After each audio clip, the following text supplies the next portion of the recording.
home, Robert Frost, a road not taken. 2 roads to virgin yellow wood, and sorry I cannot travel both. And be one traveler, long I stood. I looked down one as far as I could, to where it bent in the undergrowth. Then took the other, just as fair, and having perhaps a better claim, because it's grassy and wanted wear. Though as for that, the passing there had worn them really about the same. And both that morning equally lay, and leaves no step had trod with black. Oh, I kept the first for another day, yet knowing how way leads on to way, I doubted if I should ever come back. I shall be telling this with a sigh, somewhere ages and ages hence, 2 roads to virgin yellow wood, and I took the one less traveled by, and that has made all the difference. Okay.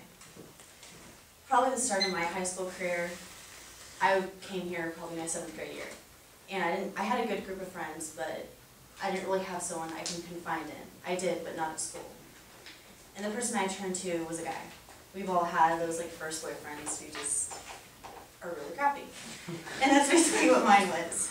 For about a year and a couple months, I was with a guy who was just really abusive.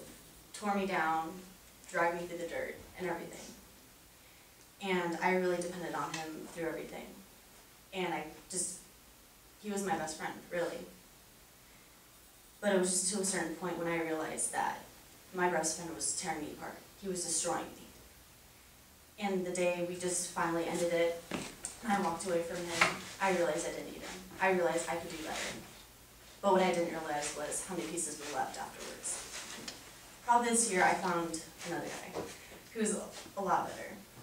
And just, it's been hard because I've had to trust him with everything, having to find who I am, what I am, and just learning all that. And I really made a mistake with this guy. Honestly, I really did. About a couple months ago we were dating and I was hanging out with another guy. And I wouldn't tell this to anybody really. This is like my first time really even saying it, but I cheated on him. And I've regretted that every single day. Even though it was just a kiss, I've regretted it. And I really hurt this guy that really cared about me. His name's Ryan. And I honestly thought he would hate me. I honestly thought he would never talk to me again. And I thought I lost something that was really special.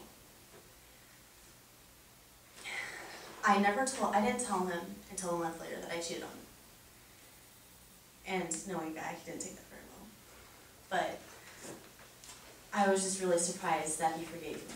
He forgave me because even though I hurt him, he still forgave me. He still loved me. And I couldn't get it. I couldn't understand it. I still question him. I still ask, why? How can you forgive me? Like, I wouldn't be able to forgive me. Like, really. And I still can't. And just every day he tells me he doesn't care. He doesn't care that I did that. He doesn't care that that happened. And really just, this has made me understand who I am and who I want to be around, who I want in my life, and who I really just want to become. And it just showed me that just everything that's in my life doesn't have to be crappy. I can choose what's right and what's wrong. And I've really just made the decision just to follow the right way and not to do things just because they feel right. It's just something I want to do. I should do things that I know is right and not go with whatever drive is taking control of me. And I've just been learning that who I want to be is just someone that's going to be okay.